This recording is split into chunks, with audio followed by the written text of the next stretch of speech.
ఇప్పుడు అమరావతి పరిధిలో ఏదైతే అండర్ గ్రౌండ్లో విద్యుత్ కేబుల్ ఏర్పాటు చేయడానికి సంబంధించి ఒక కంపెనీకి బిడ్ దాఖలు చేసిందో, దానికి కంపెనీకి ప్రభుత్వం అనుమతులు ఇచ్చిందో దాన్ని సవాల్ చేస్తూ కొంతమంది హైకోర్టుకి అయితే వెళ్ళారు. సరే, వెళ్ళిన వ్యక్తులు ఎవరైనా కానీ పంపిన వ్యక్తి మాత్రం జగన్మోహన్ రెడ్డి. లేకపోతే అమరావతిలో జరిగే అభివృద్ధిని అడ్డుకోవాల్సిన అవసరం వేరే వ్యక్తులకు ఎందుకు ఉంటుంది? పైగా అండర్ గ్రౌండ్లో విద్యుత్ కేబుల్ వేసే ప్రాజెక్టు మీద వీళ్ళకు వచ్చిన నష్టం ఏంటో నాకు అర్థం కాల. అది యాజ్ పర్ నామ్స్ ప్రకారం వాళ్ళు టెండర్ పిలిచారు. టెండర్లో 3 సంస్థలు పాల్గొన్నాయి. అందులో L1గా నిలిచినటువంటి ఒక సంస్థకు దాన్ని కట్టబెట్టారు.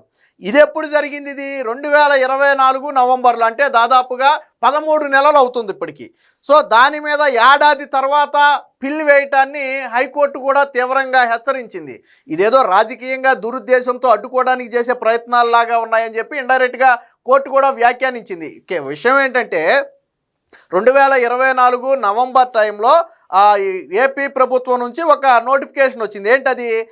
గతంలోనే చెప్పారు చంద్రబాబు గారు, విద్యుత్ వైర్లన్నీ కూడా పైన ఎక్కడా ఉండవు. భవిష్యత్తులో ఎప్పుడైనా ప్రకృతి విపత్తులు వచ్చినా కానీ ఎటువంటి నష్టం జరగకుండా ఉండే విధంగా అండర్ గ్రౌండ్లో విద్యుత్ మొత్తం సప్లై అంతా కూడా విద్యుత్ తీగలన్నీ కూడా అండర్ గ్రౌండ్ నుంచే వెళ్తాయి, అంటే భూమి లోపల నుంచే వెళ్తాయి.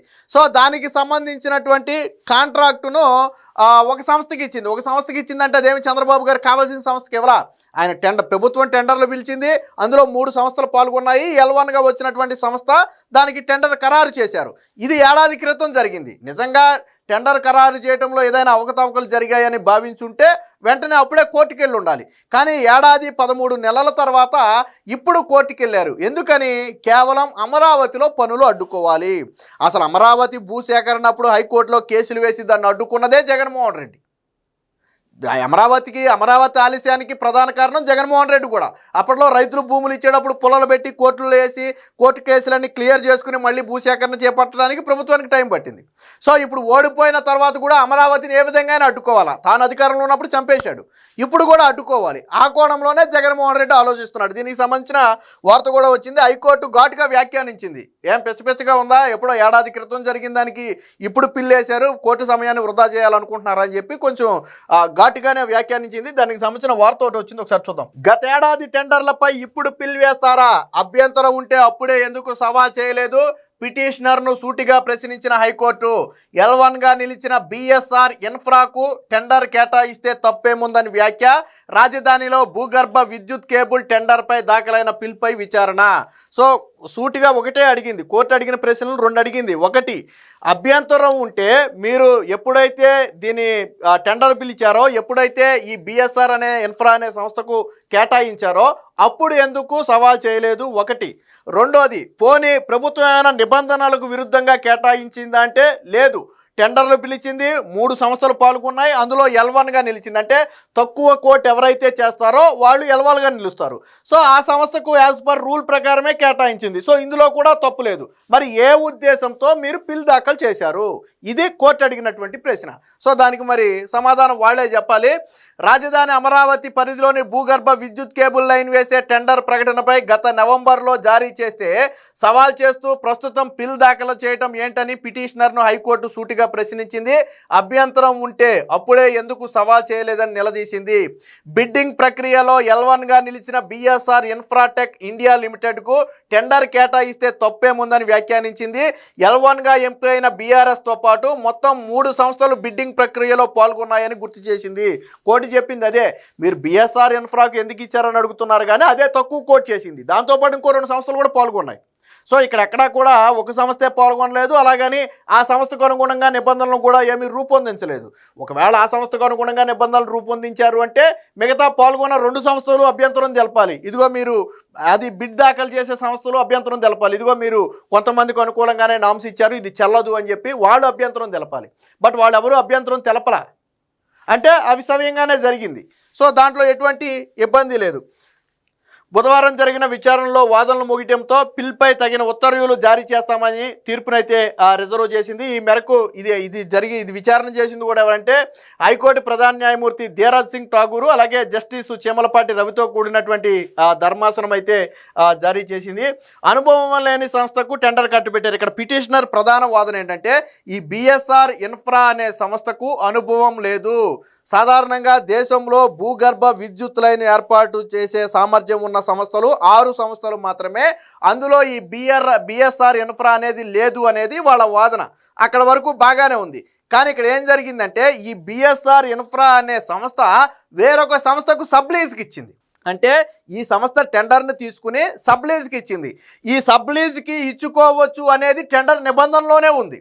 కొన్ని పనులు ఏంటంటే కొన్ని కంపెనీలు తీసుకుని పని వేగంగా చేయాలనో గవర్నమెంట్ నిర్ణయించిన గడువులోపు చేయాలంటే సబ్ కాంట్రాక్ట్లు ఇచ్చుకోవాలి ఖచ్చితంగా. సో అది టెండర్ నిబంధనలో ఉంటే నో ఇష్యూ. ఇక్కడ టెండర్ నిబంధనలోనే సబ్ కాంట్రాక్ట్కి ఇచ్చుకోవచ్చు అని ఉంది. అప్పుడు సబ్ కాంట్రాక్ట్ ఎవరికి ఇచ్చారు?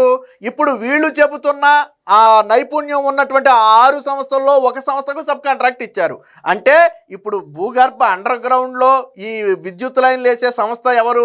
మీరు చెప్పిన అనుభవం ఉన్న 6 సంస్థల్లోనే ఒక సంస్థ. బిఎస్ఆర్ ఇన్ఫ్రా అనేది డైరెక్ట్గా అందులో లైన్లు వేస్తామని చెప్పలా, వాళ్ళు సబ్ కాంట్రాక్ట్కి ఇచ్చేశారు. సో వాళ్ళ వాదన కూడా అదే. భూగర్భ విద్యుత్ లైన్ వేసే విషయంలో అనుభవం లేని బిఎస్ఆర్ ఇన్ఫ్రా సంస్థకు అనుకూలంగా టెండర్ నిబంధనలు రూపొందించారు. నచ్చిన వారిని ఎంపిక చేసుకునేందుకు అనుగుణంగా నిబంధనలు పెట్టారు. భూగర్భ విద్యుత్ లైన్ వేసే అనుభవం దేశవ్యాప్తంగా 6 సంస్థలకు మాత్రమే ఉంది. ఎలాంటి అనుభవం లేని బిఎస్ఆర్కు 4 టెండర్లు కట్టబెట్టారు. బిఎస్ఆర్ అనేది ఒక నిర్మాణ సంస్థ మాత్రమే. విద్యుత్ కేబుల్ వేసే బాధ్యత ఆ సంస్థది కాదు.